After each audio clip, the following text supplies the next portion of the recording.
right, welcome to Out of the Blue from the Block and Podcast Network, part of the Fan First Sports Network. This podcast is fueled by the majesty of Charles Woodson, as well as craft lagers. I am Jared Stormer of the Block and Podcast Network and MaizenBrew.com. With me, as always, is Andy Bailey, my hetero life mate. Andy Bailey, the man needs an angle grinder in order to trim his toenails. He's been called the Ulysses S. Grant of podcasting. Podcast number 2 this week, brother. You fired up? You ready for this? We are 2 days out from game day. I apologize if that was too loud, but I am so hyped right now.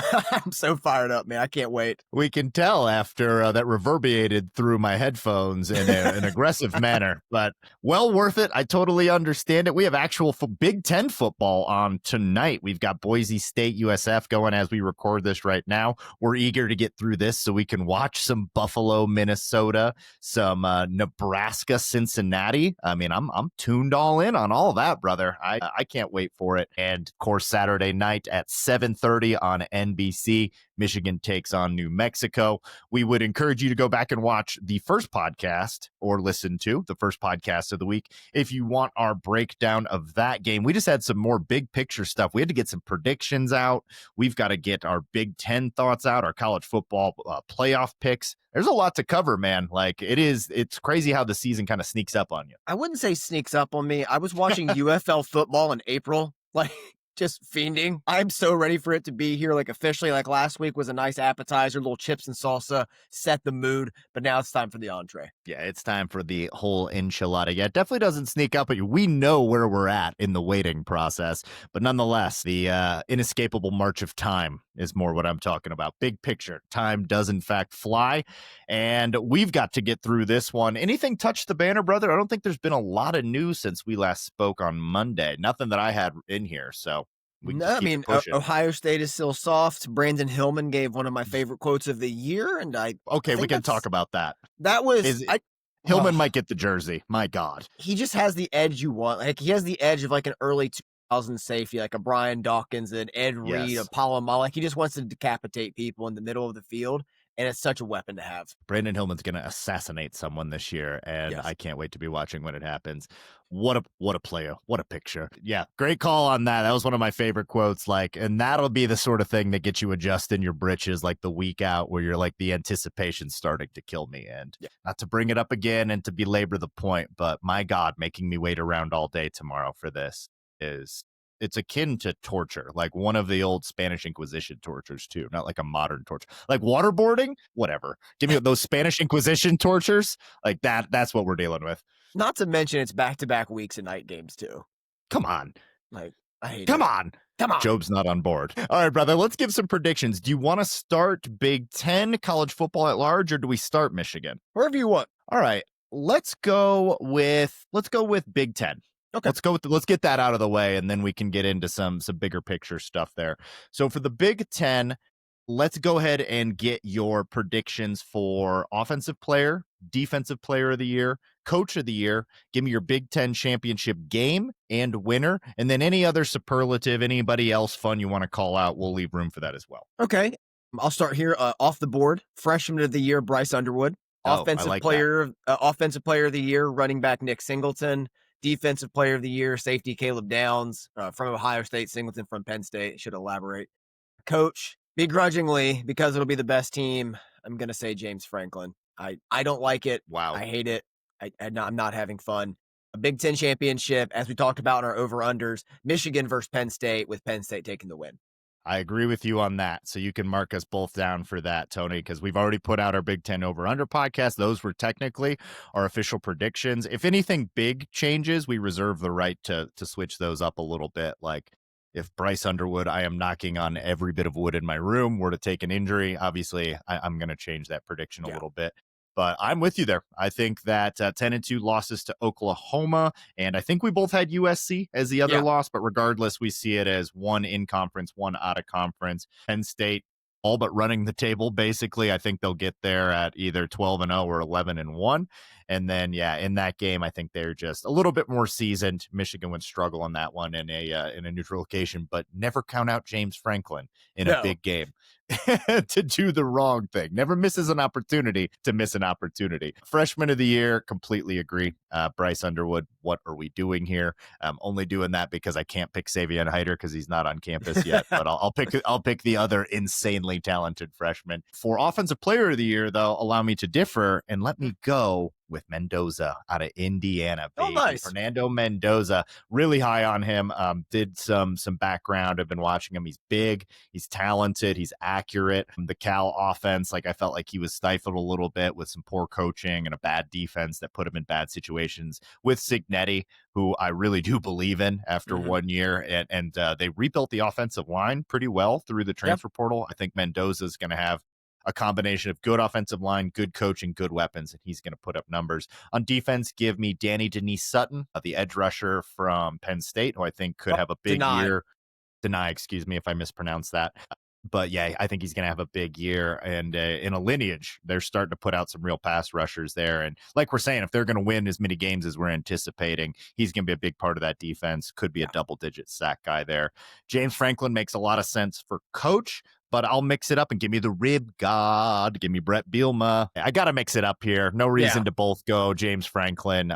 There's a lot of guys that could be eligible for this. Signetti, if Sharon Moore could be eligible if there's a big turnaround, 10-2, which we're predicting 10-2 with like one in-conference loss, depending on how things shake out.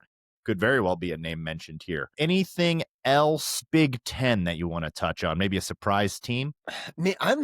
I'm starting to buy in more to Minnesota the more I hear about their quarterback.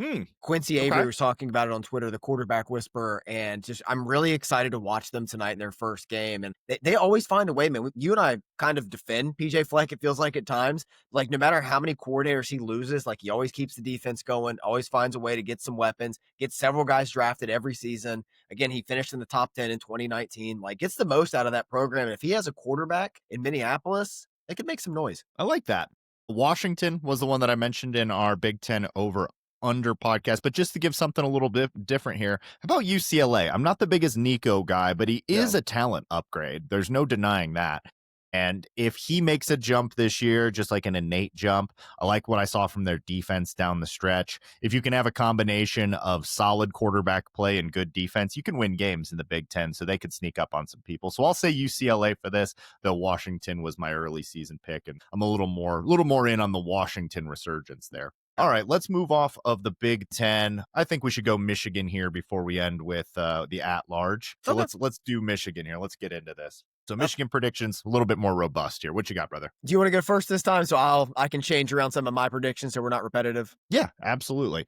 All right, so let's go Michigan predictions here. The record, I've already put it out there. So we'll start here. I've got them at 10-2 losses to Oklahoma and at USC. I said that I think it feels more like a 9-3 team, but I'm an optimist, not a pessimist, despite what some people say. I am an optimist, and I think that 10-2 is. I said it was the ceiling. Really, the ceiling is 11-1 or 12-0. Like this team's good enough to beat anybody on their schedule. Like they have that kind of talent, and there's a real quarterback back there. But just all the factors, the freshman quarterback, the offensive line that's going to need to improve throughout the year.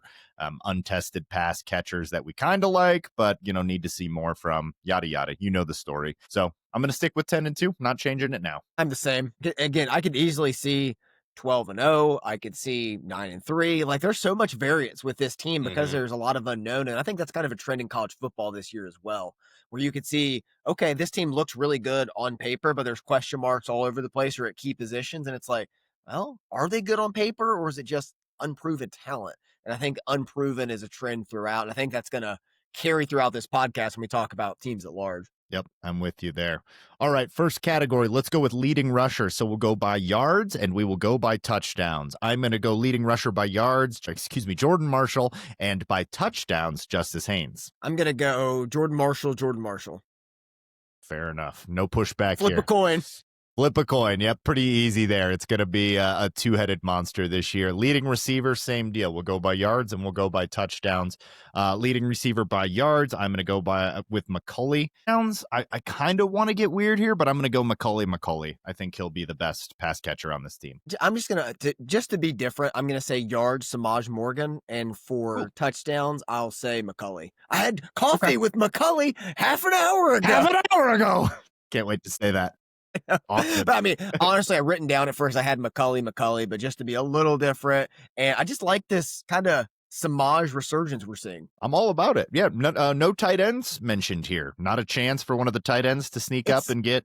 It doesn't feel likely. Hanson's still banged up, so that's what throws me off the scent, and I need to see more from Klein before I'm going to buy in as a receiver. Yeah, I need a backup tight end for fantasy football. I can't just be rolling in with Hogan Hansen alone. That is, I might be a little bit out on an island. I might have to as well. It hurts.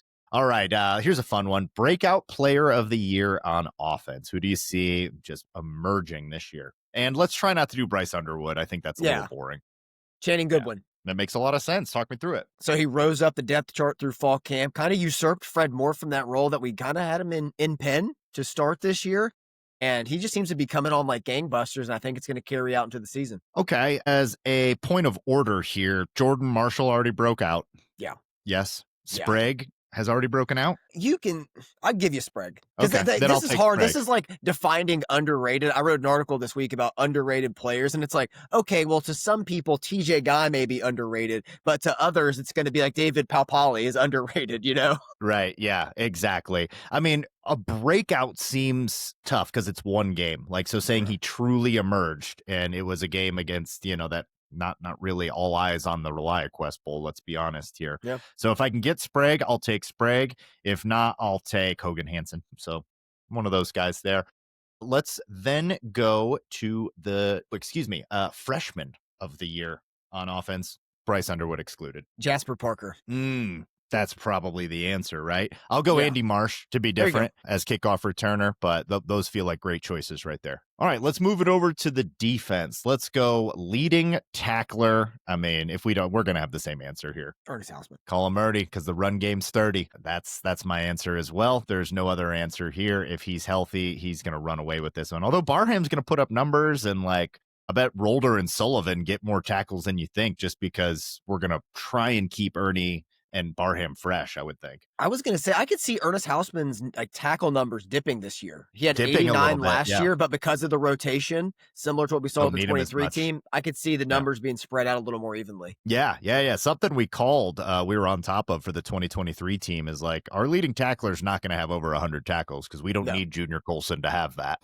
Yeah. And that's why it's important to have context and not just look at overall stats. Man, Colson had a down year. It's no, he didn't. No, he didn't. He just rested more and he's ready to go. Yeah. And he was healthy when we needed him for the playoffs or for the Big Ten championship, whatever it might be. Here's a fun one. Sack leader. I'm going to intentionally go opposite of you, and I'm going to take TJ Guy. We've been in these camps for some time now. It would be absurd for us to abandon them now. I remain in Derek Moore camp. You remain in TJ Guy camp. But there's a friendly exchange of goods and services between camps. These are friendly camps. I'm on Guy Island with you. I can see you next door, in Derek Moore's territory, whatever it is he has. Right. I think this dude is going to be awesome this season. I'm really excited for them. I will say it wouldn't surprise me if we see Dom Nichols have a big year from that backup role, similar to Josiah Stewart in 23, where he was second on the team, but he was way down in terms of snaps. I think he's going to have a lot of opportunities in obvious pass situations that could boost those numbers. Yeah, that's kind of a fun one. Who's the number 3 sack guy, assuming we're going more Guy 1 and 2? You're going to go... I like Nichols. Nichols could even be 2 given the opportunity because Moore or Guy could dominate one or the other as starters. I like it. I'll go Barham. Be different there. Nice. I think they use him in an interesting way this year with the depth that we have at linebacker now and feeling better about some guys. Maybe you can just have some fun with him and line him up in packages that Wink Martindale likes to do, where it looks like maybe he's coming, then he backs out, and then other times where you think he's backing out into coverage, and then he just blitzes like a freaking missile off the edge, and it's gonna be very fun. We get to watch it tomorrow night. I can't wait. All right, let's go with pass breakup leader, interception leader. Pass breakup leader. I'm gonna go with both. I'm gonna go both Zeke Berry, same leader as last year. I'm going to have him with both of those pretty handily. I could see a safety getting involved in this, but like Zeke Berry was, I don't know how he's going to be used this year, if it's just going to be on the boundary, but like when the ball's in the air, man, just some good skills when he's well positioned. And I think he's going to carry over that momentum he built up in the final fourth of the year last season. It's not bad. Look, I have to stay in my camp once again, although this one's really tough because you talk about being in both camps. Like I am firmly You've in joined both my camps. camp a few times and come on over. Tried the wine. As Zeke Berry as number one. Wink Martindale recently said Jair Hill is number one on this. So I'm going back. I'm leaving your camp. He's back where I began, back in Jair Hill. And I'll go Jair Hill for both. Why not? What are we doing here? It feels like whoever leads in interceptions is going to lead in PBUs. I mean, we'll see how it goes, but I mean, that was how it was last year. Yeah, one interesting thing to point out about this duo, if they're really close, which I certainly think they are, and despite Wink Martindale came out and said Jair Hill's the number one boundary corner, but like Zeke Berry was last year. I watched every snap many times. It was Zeke Berry last year. So the fact that he's saying it's Jair Hill right now, what that tells me is it's more like David Long, Levert Hill, where it's like, no, both of these guys are good. You can't really pick on one. Like they tried to pick on Channing Stribling when we had Jordan Lewis, and Stribling had like 6 picks because like they're like, it's better to throw at this guy who might pick it off than to throw it at Jordan Lewis, who will surely pick it off. And not to mention all the safeties in the middle of the field. Like, I wouldn't surprise me to see, like, maybe if Rod Moore gets healthy again, to come up with another 4 interceptions. TJ Metcalf, a little bit of a dark horse here. Yeah, playing closer to the line of scrimmage, but like sometimes that means you get in passing lanes and you're around Mikey for was tip playing when he balls led at the the team. line. And yeah, I think there could be a lot of tip balls with the size of our defensive line too. Yeah. So if a lot of room for opportunistic guys there. All right, breakout player on defense, and then we'll do freshman as well. There's several on defense to pick from because of the depth. I'm going to go with Jaden Mangum because he looks to be a starter. And I think just that rise up, if you look back at his last year at Michigan State, how much momentum he built up as a sophomore, and then getting all fired up like Aaron Rodgers to debut with the American flag, running out there, and then getting injured in the Fresno State game last year. I think he's ready to go, man. I think it's going to be a big year for him. I love it. There's a ton of names to go with here, but I'm going to get weird with it. It's not even that weird. Give me Sully. Cole Sullivan, baby. Yeah. I want to get somebody up in that front 7, which I think is going to be still the strength of this team, despite how much I love this secondary. And I'm like, I mean, borderline obsessed with this secondary. I'm like scribbling the works of a madman on my wall, talking about what if Mason Curtis could come in and play this, and Rod Moore's at nickel, and like, yeah, it's the scribblings and thoughts of a madman. But let's go with Cole Sully here. Another player I'm super, super high on that, you just hear great things about. And a Sully, come on. Give me a break. That was going to be my number 2. JoJo Edmond was going to be a close third there. Everything about Cole Sullivan. Metcalf? Yeah. TJ Metcalf is an obvious one as well. And the Cole Sullivan lore has like reached a fever pitch. Like it feels like we've seen him play more than he has the way he's talked about. Yeah, I know. We haven't seen a ton of him, but just like what we have seen. And some of it stems from like spring game reps, which are practically useless, but nonetheless, they can get you excited. I remember Brandon Peters under the big lights of the spring game when we're like, brother, we got a quarterback. Yep, remember it well. A breakout player freshman on the Michigan defense. I'm going to go a little different. I'm going to go Nate Marshall. I like it. Talk me through it. I'm going to flip it. I think it's easier for freshman edge rushers to get more snaps than freshman DBs. And that's kind of where my head's at with this. And I think there's a few names of DBs you could talk about, whether it's Dotson kicking out the corner with Shamari Earls and Jaden Sanders. And there's also Kamwa Winston at safety. Like a lot of names there. I feel like they could kind of cannibalize each other in terms of reps. But I think Nate Marshall could be the one to break through. That's a really good call out with the cannibalism there. Like you got to really be all in on your guy. Yeah. Because like I'm all in on Earls and Jaden Sanders, but like the likelihood that both of those guys get out there, and I know it's Kanoa Winston, but I prefer Kano Winston. That just sounds awesome. It's Kano on this pod. And on this pod, it's Kano. Why wouldn't it be? That's so dope. Owusu Boateng, just another one of my guys, but again, there's like a lot of depth in front of him. Same with Jordan Young at safety, who I'd like to get there on. That being said, let me go ahead and go with Travis Moten, mentioned by Jay and Randy Sklar. If that's the guy that they said like was showing out, and even though it's a room with a ton of depth and there's just going to be a lot of rotation there, it seems like they're already eyeing this guy as like we just have one of these guys at all times at Michigan, like a dude that's put in the reps, has been there, like has played sparingly here and there, but is like waited for his turn. Rayshawn Benny is the prototype for that. Rayshawn Benny's been around forever. And I think Travis Moten might be the next in that lineage there. I mean, even beyond Benny, Trey Pierce, he was in the game against Penn State on the road in 2023 as a true freshman.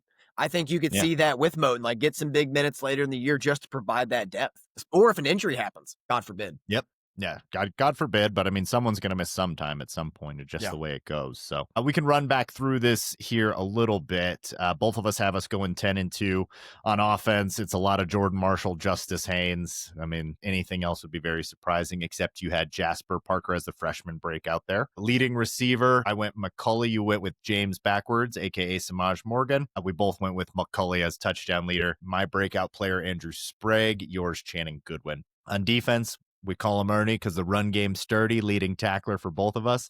Sack leader, stayed in our camps. I went with Derek Moore. You went with TJ Guy. PBUs and interceptions, you went Zeke Berry. I went Jair Hill on both. Again, kind of staying in our camps, although I'm a traitor when it comes to those camps. Breakout player on defense, we went Cole Sullivan and Jaden Mangum. And then Nate Marshall for you, Travis Moten for me as breakout players for freshmen on defense. I feel good about this list. I think these are names that will be said early and often throughout the year. I hope so, man. It's going to be a good year then. Going to be a good year. All right, let's take a quick break. When we come back, we'll make our college football predictions at large. All right, we are back. We are righteous men. Just ran through the Big Ten and Michigan predictions, but we did this last year with Jake Butt, who now has his own podcast with Devin Gardner. Go check that out if you're seeking even more Michigan content. And this year, we're going to do it, you and I. We're going to do it again. How did we do last year? Didn't we get over 60%? I think pretty good. Like that. Yeah. I mean, I didn't help anything. Yeah. I was terrible, but you guys did a tremendous job. I mean, I picked Michigan and I forget who else. At least two of mine didn't make it in there. So Michigan and Iowa. I think I picked like Liberty, Toledo, some other horrible schools, and then I just missed out on everything else. It's fine. I mean, we know what you bring to this. It's because you go so deep. It's like the people that go super deep on fantasy that know everything about everyone never win it. And it's like your mom that joins and is like, I like the colors of this guy and his name's cool. And she just runs away with fantasy. Like, it's like I'm breaking down how many dribbles a point guard takes up the court. And they're like, I like his uniform. Just cruised. Absolutely cruised to a title. Yeah.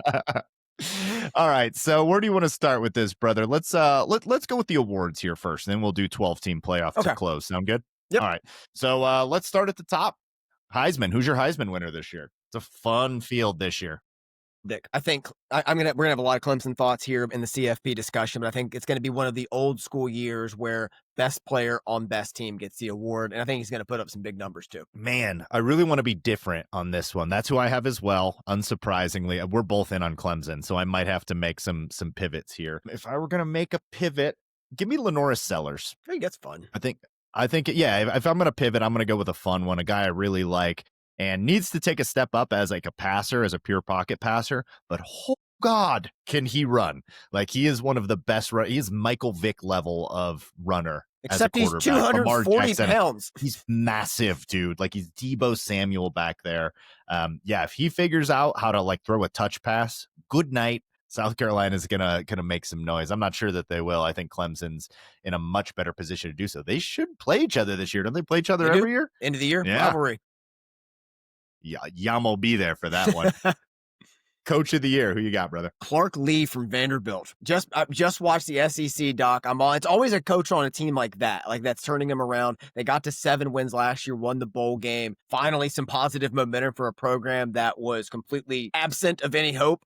And I think this year with Diego Pavia suing the NCAA, winning, coming back, they've added some good transfers. I think this is the year they get to 8, or if they get to 9 wins, I think Clark Lee gets Coach of the Year. I love it. That's a fun one. Did not have that on my radar, but you doing the work with the SEC doc, which apparently pretty fun. If they do that for the Big Ten, I'm getting the Blu-ray. It's like then they did the All or Nothing in 2017, except it was like one of the worst years. It was the worst year they could have done it, but nonetheless, I enjoyed the watch. Same. But yeah, it was the worst year to do it. That's a fun one. Let me follow your fun one with another one. Give me Brian Newberry from the Naval Academy, from the Navy Midshipman. Let's go. True to my brand. Got to shout out my shipman there. But this isn't just being a homer here. I think there's No. a legitimate case for Navy to run the table, as we will discuss when we talk about our predictions for who gets into the college football playoff. We're not going to do every one of the awards because there's way too many of them, and some of them are very repetitive, but we'll do some of the bigger ones here. How about Doak Walker, running back of the year? Jeremiah Love, Notre Dame. Should have gone first. I figured we would have the same one there. Let me see if I can get fun with this. I could get fun with this. I could just go Jordan Marshall and get real fun with this. But Jordan Marshall wins the Doak Walker, brother, we are undefeated. We're having a great time. Yeah. You and I are going to move in together. Tony's coming too. Tony, you're coming too. We're all moving in together. Jordan Marshall wins the Doak Walker. That seems pretty unlikely. Man, this is a tricky one. Oh, I got one for you. I got one. Isaac Brown, Louisville. That's what I was going to say. We both, because each of us got him in one of our leagues in the fantasy league, and we're both high on him. He's so good, man. Yeah, I could see Mekhi Hughes having a big year. I had him in fantasy last year for Tulane, and now with Oregon, he's by far their number one back. He's, I think, a senior. If not a senior, he's a junior. He's been around for a minute. So Mekhi Hughes is where I was going to go, but I think Isaac Brown from Louisville is a little more fun. Let's go with the Bolitnikoff here, wide receiver. Who you got? We're going to share this, I think. We're not. I'm going to intentionally go different. I'm going Jordan Tyson, Arizona State. I like it. He has a lot of rapport with Sam Levitt. They built it up over last season. They bring back some of the most starters in the country. I believe they bring back 19 of 22 starters, and they play in a weaker conference than like Ohio State with more of an unproven quarterback. And I think he's going to be able to put up big numbers and get the award. Yeah, not to go on too much of a sidebar here. I just sent you the CBS rankings of quarterbacks, and they had like 23 people ahead of Sam Levitt. And I was like, I promise you, Sam Levitt is going to not be outpaced by 23 different quarterbacks. Like, he's going to put up numbers. I totally agree with you there.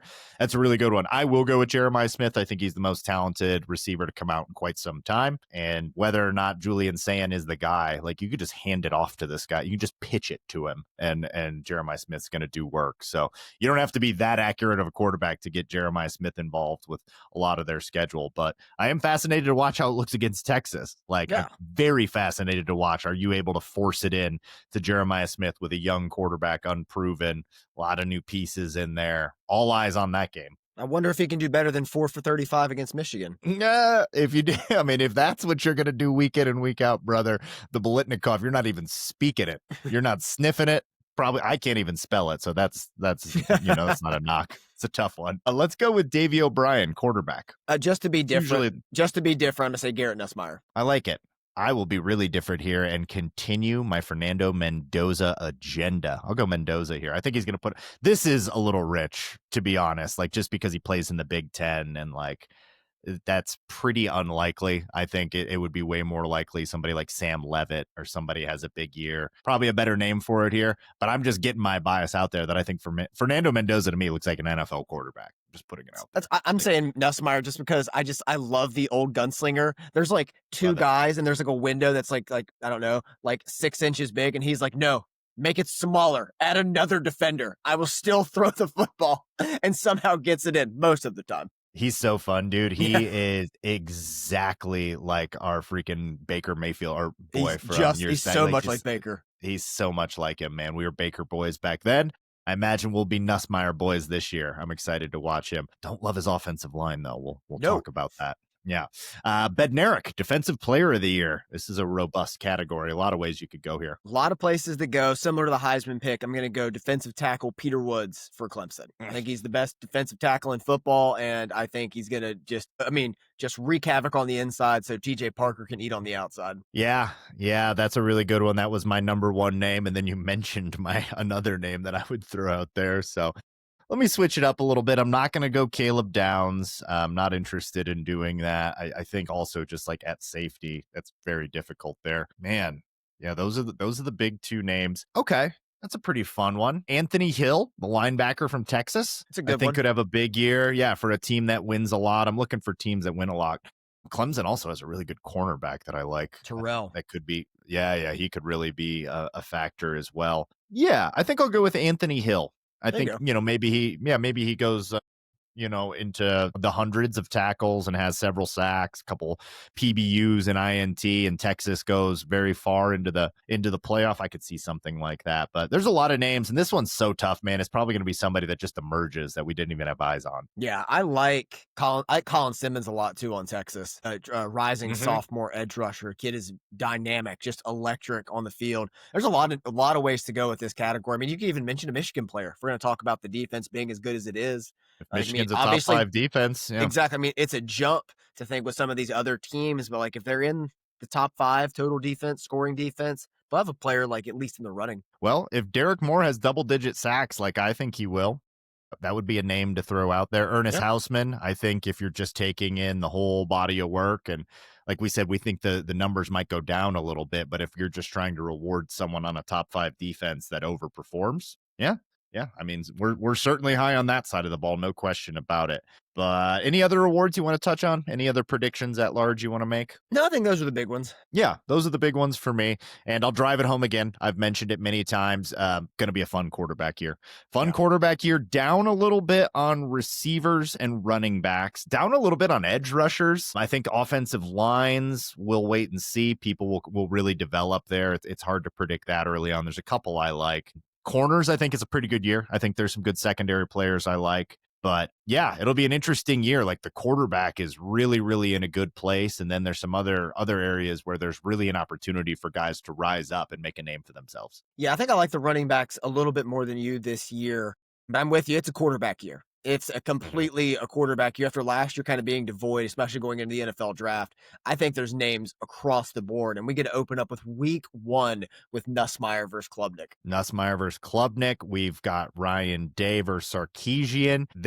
Week 1 and 2 just have some huge monster games with big implications. Now, the implications aren't quite what they were because a lot of these are non-conference games, and if these teams then right the ship and run through their conference, they can still make the playoffs. But nonetheless, like say Clemson drops LSU. Clemson doesn't have a lot of ranked games left on their schedule to make up for that. LSU does. Yeah. So these games Clemson wins the do matter because the ACC sucks. But they're in it, but like they don't have quite the wiggle room. Like if you drop it, it loses the wiggle room a little bit. So yeah, you're right. And like Clemson getting in is probably the biggest slam dunk. So do you want to get to our predictions here for the 12 team? Let's do it. I think we both have Clemson in there. Should we get that one out of the way? I got Clemson at the 1 seed. Yeah, I do as well. I think they're going to win the ACC, and I think they're probably going to do it undefeated. I mean, okay, dude, they could very well go undefeated. Was Dabo right all these years that he was getting criticized, and it's like now he has like a juggernaut supernova team? Here's the thing. A lot of what he's doing and a lot of way this current team is built is pretty similar to the Michigan model. We're just not averse to the transfer portal. Like we also want to build our team through guys that have stuck with the program and gotten a lot of reps and have just like been homegrown within the program. Different. And like we certainly are not opposed to the NIL as well, but there's some similarities there as well. So it's more like you'll be really good every 4 years and then you got to kind of rebuild back up though, is the difference. I'll take Clemson as my pick, so you can go anywhere you want. Come on now. You know where I'm going here. As the group of 6 now, it's always going to be group of 5 for me, though. Give me Navy. Give me my midshipmen. Got to call out my shipmates over there. I think that they could have a really, really big year. I love their quarterback. I love their running back / wide receiver. The offensive coordinator that came over to serve under Newberry. Remind me his name? Well, let me pull it. I love some of his scheme. You were the one that told me to look into him, so I was kind of like, his scheme was featured really heavily in Dan Casey's Drew Chronic. Okay, got you. Yeah. Really good name to watch, man. Yeah, just going to be absolute maniacs running the football. And then you look at the schedule. The schedule sets up pretty nicely for them. So I think Navy with Blake Horvath, senior quarterback, who just put up numbers last year, I think they could run through the schedule. So I'm picking Navy here. There's probably other teams I know like Liberty and Tulane and Boise State again are the popular ones, but I don't want to just go with consensus. We did a lot of that last year and we only got about 60% right. So let's go with our gut. I like that. And now we have our group of 5 represented. I'm going to take who I think will be the SEC champion, I'm going to go with Texas. It's just a great pick. I don't have any pushback. They're loaded. Like, there's a lot of questions with Arch, but like that team has more answers than most teams in the SEC this year for me, especially on defense. That's well put. And I think we kind of mentioned that with the Ohio State matchup. Just like if this thing turns into an alley fight, like who has more answers? I think I agree with you that it's Texas. So that's well said there. I will go with who I believe will be the Big Ten champion. As we just mentioned, I will go with Penn State here, who I think I like what you did there, Tony, writing Michigan. That's a fun faux pas there. But no, I think Penn State will win the Big Ten championship. What they do with their high seed and ranking, once they get into like high leverage games week in and week out, I'm still not a James Franklin guy. If we beat Penn State, if we do make it to the Big Ten championship and match up against them, like I know James Franklin's sweating that. You know it, because he's also got a bit of a Michigan problem. No, I'm with you. They're the next team I had as well. Give me Notre Dame, returning to the playoff. Wouldn't surprise me if they drop a game like they normally do. But I mean, after the first 2 weeks of their schedule, everything gets super easy for them. I mean, they could drop one of these first 2 games to Miami or Texas A&M and still make a run. Yeah, and I think they could drop one of those first 2 and do that. That's kind of how I see it. I don't necessarily see them as like an undefeated playoff representative, but they lost to Northern Illinois last year. That's what I'm saying, brother. That's what I'm saying. Now, look, got to take your scars as a young coach, and maybe he learned from that. I would certainly hope so. Next up, give me Georgia. I think SEC's got a real chance to get 4 in this year. Georgia, not quite a lock. I think Clemson and Texas feel more locky to me, but damn close to a lock. Similar vein, give me Alabama. They make it the third SEC school we've drafted. Kalen DeBoer is 113-16 as a head coach. He's going to get it together. Well said. I mean, I don't really have much of a pushback on that. I was trying to talk myself into Florida State over Alabama and was like looking at it from all these different angles under a magnifying glass through a telescope. Couldn't get there. Like, he had a fourth of his losses last year. All right. Next up, if I'm sticking true to it, give me Michigan. If I'm saying Michigan's going to be 10-2, yeah, give it to me. I guess they would be 10-3 in this scenario with a loss in the Big Ten championship, but that should still be enough to get you in. Puts them in. Okay, I'm going to go. Man, I'm going to do it. Give me Arizona State, repeating in the Big 12. Ooh, I like it. I wanted to go Kansas State again. That first loss hurts me. I do think there could be a rematch again in the Big 12 championship. I'm kind of reverse course on what I said on Tuesday, though. 19 returning starters. Kenny Dillingham's a really good coach. I think he brings a lot of culture, energy, big chip on the shoulder. I think people are just not discussing them. Like, I could see Utah giving them some fits, but there's a lot of answers I have on this team, a lot of known commodities. Yeah, that's a really good one. I think that they're probably the best bet. Outside of that, you're looking at, Utah, not an Iowa State believer. You could talk me into it. Maybe it's just brand bias for whatever reason. I just think they're always going to fall apart. I don't know why. That's just my bias. Do you think there's any chance they can get 2 in? Possible, but like the SEC and Big Ten would have to cannibalize. Yeah, they would have to really eat each other up for them to get 2 in. Or just have 2 teams being like similar to SMU and Clemson last year. All right, so we've got all our major conferences. We've got our at-large. We've got several SECs. We've got several Big Tens. I'm not looking at the entire ACC lineup here, but I'm going on Louisville. Ooh, I would need to see how it lines up. Yeah. But nonetheless, I like what Louisville has. I think Louisville can win 10 games easy this year. So it looks like the tough games for Louisville would be there's at Pitt, there's at Miami, Clemson comes to them, and that would be the big one. That's November 14th. That's a big one. If they win that, like all of a sudden you're in the driver's seat. It's back-to-back games. So Clemson goes to Louisville November 14th, and then the next week Louisville goes to SMU. It's big ones. Big time stuff there. Yeah, I'm in on Louisville. I like their ability to pass. I like their ability to run. I trust the coaching staff. I don't know how good the defense will be, but I believe that offense will be very good and keep them in every game. Ohio State gets in at 10-2. Yep. That's all I'm going to say. Where I was going to go, but I wanted Juju to pick it, not me. I thought you were holding off. Yeah, I was. Do you want to work jointly on this last one? We've got one opening there. So the teams I was thinking about here were either Oregon or Ole Miss. Ole Miss is fun. Ole Miss is fun. I like Austin Simmons coming in at quarterback. Oregon with the schedule, you could see it lining up. I can't get there with Illinois. I don't think Indiana's going to make a return. I think South Carolina's actually going to take a step back in the SEC with how many pieces they lost on defense. 3 or 4 on the defensive line, safety, and some other pieces as well. So I think they're kind of out of the mix. So I kind of just narrowed it down to those two. And I think I would lean Oregon here. Okay. Couple other names to talk about here. Just let me know if you're in or out.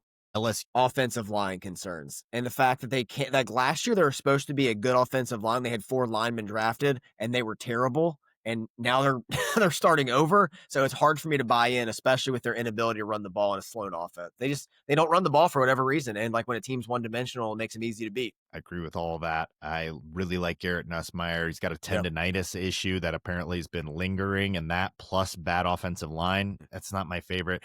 And like, I don't like Brian Kelly. Like, I can't root for him. Like, there's just, I'm sorry. Like, I don't have any problem with LSU necessarily, except like their football stadium's way better than their library, but that's a lot of college programs. I love you in that nugget. It's like, fix your library. It's ridiculous. You should be ashamed of yourselves. Tennessee in it last year. I think they kind of backed their way into a quarterback upgrade, by the way. Because if you look 2 years ago at, is it Aguirre at App State was really good. And I think he's better than Nico, especially in this scheme. But I have concerns in the secondary. I have concerns running the football without Dylan Sampson. And with that schedule, again, it's so unforgiving. It really is. Like the SEC, I really feel good about them cannibalizing themselves. Whereas the Big Ten, it seems like there's a top tier and then the middle class is a bit more of a drop to me. We'll see what like Washington does this year and Nebraska, those middle class teams, if they can take a step up and knock some people off their pedestal. But in the SEC, there's just not that big of a gap. Like after Texas and Georgia, things kind of even out to me. Like Florida has high expectations. I don't know if I could see that. That schedule is brutal. It's tough, man. Illinois or Indiana? Either one of those. Any way you could see him sneaking in? I want to. I do. I think Illinois is actually going to regress this year. I think they overachieved last year, and I think the expectations are too high. I think it's going to come back down by a game or two. Like still 9-3, 8-4. Illinois is a fantastic season. And with Indiana, like I'm optimistic. I mean, I think Cignetti's a great coach, but I still have that Florida State fear, that turnover of reliance on the portal. Like, is there going to be some screw ups this year? Like, I'm not talking like a 2-10 season like Florida State had, but like, is there 9-3, 8-4, more of those losses when last year it kind of felt like the Cinderella type season? I got you. This one I really could see. This is one where if you told me this happened at the end of the college football season, my surprise level would be about 1%. Iowa. You can get me there. I mean, you could definitely get me there on Iowa. They always find a way to be around 8 wins, and so who's saying this couldn't be the year they find a way to get 2 more and get to 10? Like, that's what I'm saying. They have a real quarterback. I trust their coaching staff. I trust their defense. The schedule isn't that bad. And like, you just need to get to 10-2 in the Big Ten. And you could probably sneak in, even if both those losses keep you out of the Big Ten championship, they might take 10-2 Iowa. They might. They have Oregon and Penn State at home, I believe, too. That's what I'm saying. Yeah. So like you get one of those and then you drop the other one and then drop another stupid one that you shouldn't. You're at 10-2 and they're like, yeah, but they beat Oregon. Yeah. And didn't we have them beating Oregon or Penn State? I forget which one. I think we had them beating Oregon because Dante Moore being first year starter coming out there. So exactly. I think they could be vulnerable. Is there any chance a second Big 12 team makes it, like the Iowa State? That's where I'm looking. That's where I wanted to go next. Is maybe we go Iowa State here. I think betting wise, Oregon's probably better because they're a bigger brand. And if it comes down to 10-2 Oregon versus 10-2 Iowa State, then yeah. But I mean, say Iowa State's in the Big 12 championship and Oregon is not in the Big 10 championship. Does that extra game give you any leverage? So there's an argument here. That was where I wanted to go next. Maybe we go Iowa State here. That would be tough if for back-to-back years, Iowa State made the Big 12 championship, lost, and then didn't make the playoff. That would hurt. That would be brutal. I do know one Iowa State fan in my life. Just one. But so, I mean, Kansas State may not be out of it. They have to, obviously, they're already in a hole a little bit. The one game to Iowa State.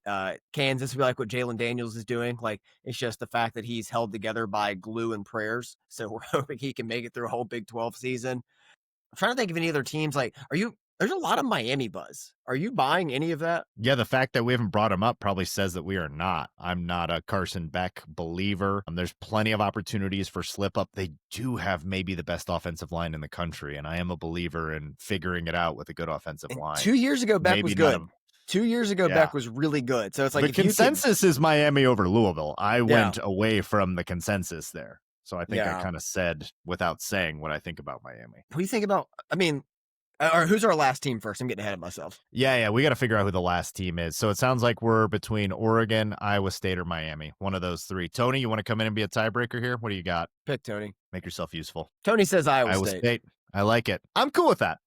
Any of those three would make sense to me. I mean, Big Ten getting a fourth in again, well, there's certainly a precedent for it. Do we have 4 SECs? 3. We have 3 SECs. Yeah, 3. And 3 Big Tens. I think it's more likely the SEC gets a fourth or Big Ten gets a fourth, though. Yeah. Do we just go Oregon and just say you were wrong, Tony? We're not going to take your advice. Well, leave him in. It's more fun. Tony got involved. All right, we'll go Iowa State. But I do think it is more likely that either SEC or Big Ten gets a fourth in. Just the way that they value these conferences. And we are. I mean, there's no question about it who the dominant conferences are. This isn't up for debate at this point. So let's run through it again. Andy, you want to run us through it? Yeah, so going 12-1, our playoff predictions are Navy, Iowa State, Ohio State, Louisville, Arizona State, Michigan, Alabama, Georgia, Notre Dame, Penn State, Texas, Clemson. I like it. We didn't go chalk. I didn't want to go chalk. Like, that would have been very easy to do. So there's a couple surprises in there. We could obviously get tripped up, but I think there's 6 of those that I would all but lock in. Yeah, I'd honestly say there's probably... Honestly, I think there's about 7 or 8. 8 I'd lock in. The 4 we took some swings on, but why not? I'd rather have some fun. That's what I'm saying. Yeah, absolutely. And hopefully things get weird, man. I'm always up for a really weird year. Like the 07 year was maybe too weird. A little too weird. Like a little too odd, but like some weird shit, some weird happenings. Yeah. Be cool with it. Yeah. If we look up and all of a sudden it's like Kansas is in there and Illinois is in there and like, yeah, USC or something just has a surprise. Like that'd be fun. I'm here for fun. And which one of these picks here are you least confident about? Was I probably Iowa State because we couldn't figure it out, right? Yeah, either Iowa State or Louisville. Yeah, Iowa State and Louisville are the swings, but yeah. I don't mind taking them. All right. Before we get out of here, week 1 thoughts, predictions. We got some big games here. Got Nebraska, Cincinnati about to kick off. As soon as I get this podcast up, I'm going to watch. Give me Nebraska. I think it's going to be an ugly kind of game, low scoring. It feels like 1-17. So give me Nebraska 17-10. I think Cincinnati is riding like a horrible losing streak too. I think I saw this doing the research. Cincinnati of yesteryear. No, this is not the good Cincinnati. Cincinnati lost. Yeah, they lost their final 2, 3, 4, 5 games last year. They haven't won a game since October 19th. I'm surprised the spread's even that much. If they are predicting that Nebraska's a 10-2 team, why is this a 2.5 point spread? Because it's at a neutral site in Kansas City. I mean, I guess that actually might be equidistant. Nebraska is a lot of nothing. Thank you. It's pretty close. Yeah, there's not much out there. I'll say a little bit higher scoring, but not by much. I'll say Nebraska 20, Cincinnati 13. I am hate watching Nebraska, though. I will be all the way in pulling for Cincinnati to upset them. I have no reason to root for Nebraska. I don't like the Matt Rule comments and Dylan Raiola. Like, it's not enough. Like, sometimes you see a punchable face. I want to hit his face with a car. I do not like Dylan Raiola. Don't like him. Friday night's game, Auburn-Baylor. Fun one. Auburn, this is, I don't know why I was down this rabbit hole, but I was like randomly reading on Reddit what Auburn fans thought of their defense. Like when I was way deep in the rabbit hole, they're in on their defense. Yeah, it was a sad moment for me. Honestly, I was hitting the bottle. We all were back then.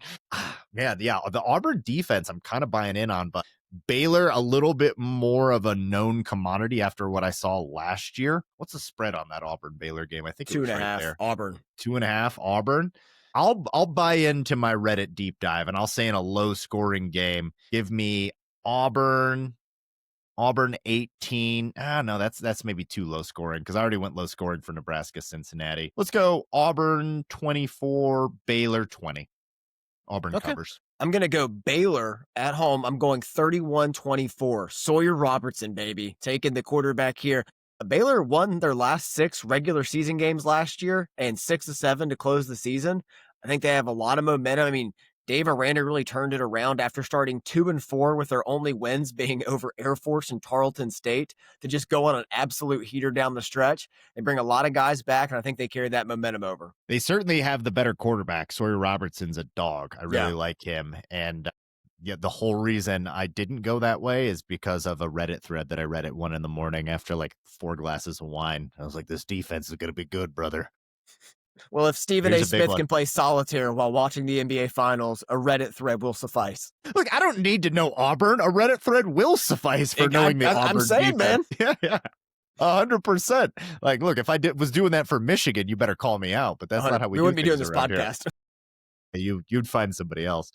Texas, Ohio State. I mean, maybe the highlight of the weekend. This is the one that I have my eyes on the most for this weekend, as much as there's some fun ones just because of our rooting interest there. Ohio State favored by 1.5. I've already said where I'm going here. So, I mean, I'll go first on this one. I think Texas wins it outright. I'm going to put some money on it. Not a lot, but I'm going to put a little bit of money on Texas winning outright because you're getting plus money on it right now. Texas, the home team. And I love the way that Texas you road. mentioned Texas is road. Oh, no. I'm an idiot. Yeah, you're absolutely right. Yeah. Dumb. That was dumb of me. I'm a dumb person.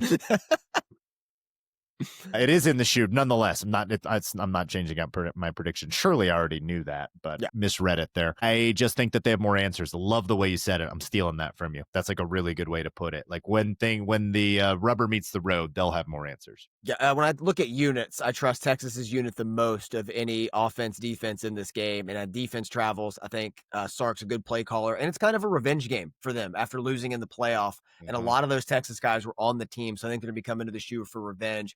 I think they win by a touchdown. Yeah, no, I've got them winning outright. I've got them covering. I don't think they're going to blow them out. Ohio State's too good of a program, too much talent on that team. But I think this line is wrong. I think that it's a home cooking line, and because it's at home, maybe, but like, there's no reason to believe Julian Sayan's better than Arch Manning right now. I do not get this. And that's like a very recent thing that you've been seeing this, like Julian Sayan, like, no, believe the hype. Like, he was in a quarterback competition up until a week and a half ago. Arch Manning had this thing locked up last year while Quinn Ewers was still there. Yeah. They were like, this is locked up. Arch Manning is a better prospect. Their linebacker unit might be the only linebacker unit better than ours in the country.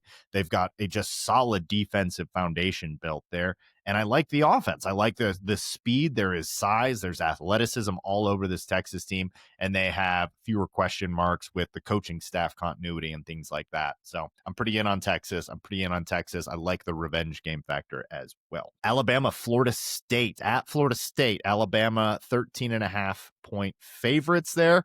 This is one I've looked at a lot of angles recently, so let's talk about it. I would stay away from the spread. I would completely stay away from the spread. Florida State, 2 years ago, they're having an argument to make the playoff. Last year, 2-10, just terrible. I don't know what to make of them at all right now. I have no idea. Mark Norvell has been very up and down as a head coach.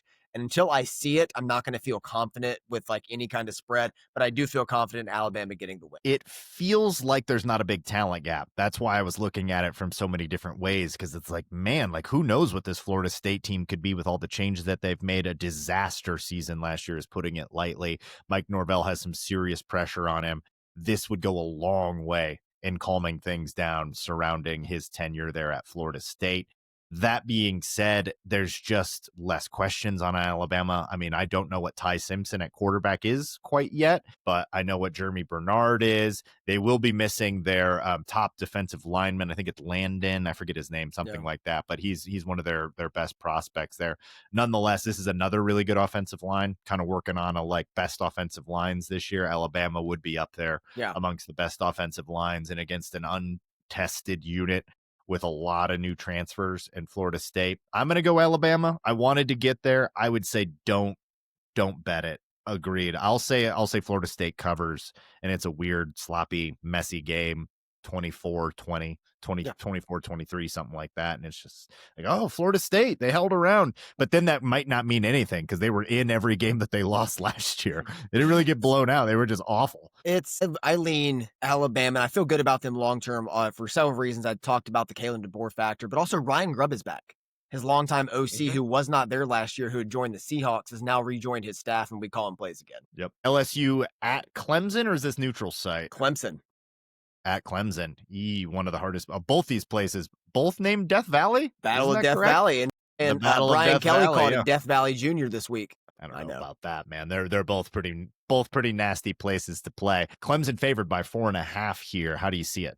The worst thing for LSU and that unproven offensive line is to start out against the best defensive line in college football. That's just a recipe for disaster. I mean, I think the losing streak continues for Brian Kelly in in just openers. I mean, I know that Dabo Swinney hasn't been great either, but that team is just loaded, man. They're experienced, and I think they're just strong where LSU is weak, and it's going to be too much. I don't have anything to add. 20 Clemson. Yeah, feel good about that. Notre Dame versus Miami. God, what a slate. We are truly in the Lord's embrace. This is Catholics lovely. versus convicts, dude. We get that. Catholics versus convicts? Like, that just keeps going.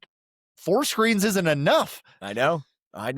Give me Notre Dame here. Give me Notre Dame here. Favored by 2.5 with the cover. I know it's at Miami and it's going to be hot and miserable, but I believe in Marcus Freeman. I believe in the team. I know they have CJ Carr starting out, but what's the best thing for a young, unproven quarterback? Jeremiah Love running the football. That's what's really good for that. And I think it's going to be able to open up some play action for them.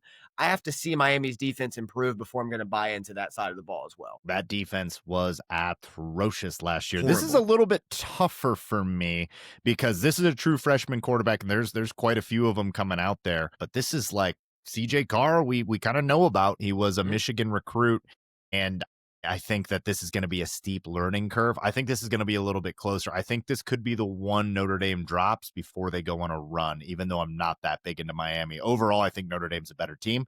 I think they're better coached. I definitely like their defense way more. But I think Carson Beck, this is kind of similar to my Oklahoma finding a way to beat Michigan thing. It's just like where the answers are at on it. And a little bit differently in the sense that Miami doesn't have a defense. They think it's going to be improved, but I'm with you. You got to show me that. But I will go Miami winning in a tight one here, 23-21. I feel like it's going to be a good game. I think that's going to be a good game too. And then I think Notre Dame goes on a bit of a run and you could see them. Yeah. But like true freshman quarterback, it's tough, man. Like it's very tough because if they know it's just Jeremiah Love and nothing else, we've played that game before. We've cooked that recipe, you know? Yeah. And I think that game's on Sunday too, which is nice. Yeah, it's crazy. We have football starting from the moment this podcast ends to Monday. We will be locked in. I will be doing nothing else. Don't call me. Don't text me. It's football time. TCU versus North Carolina. TCU favored by 4.5 at North Carolina here. The debut of Bill Belichick. Man, I don't know where to go. Tough one. A lot of unknowns. So much unknown. It's like Bill Belichick's known about this opponent since he got there. And it's like, am I really going against Bill Belichick with this much preparation? I know the defense is going to be good, not just because of Bill, but Steve Belichick, his son is the DC, did a tremendous job at Washington last year without a pass rush. And I think he's going to bring some just really good schemes there. A lot of cover one, a lot of NFL pro style stuff. But I'm going TCU on the road. I like Josh Hoover at quarterback. I think he's going to be able to make enough plays out there. I think it's going to take a little bit of time for Belichick to really get his footing in the college game. It feels weird to say something like that because this is the greatest coach that's ever walked the planet. But I am going to go TCU in a tight game. Probably, I think North Carolina covers, but I think TCU is going to win like 28-27. Get ready for the zag of all zags. Is he the best coach of all time? He really sold himself on being a no-nonsense coach. Everything I've seen from him since he got to North Carolina is heavy on nonsense. He just filed for a trademark for gold digger because of his wife, who is now getting all of his resources that he accumulated through his great coaching career are now going to his 24-year-old girlfriend. There's a great deal of nonsense surrounding Bill Belichick. He's doing TikTok videos. He's a male influencer. I don't know that this guy is the architect of an elite team anymore.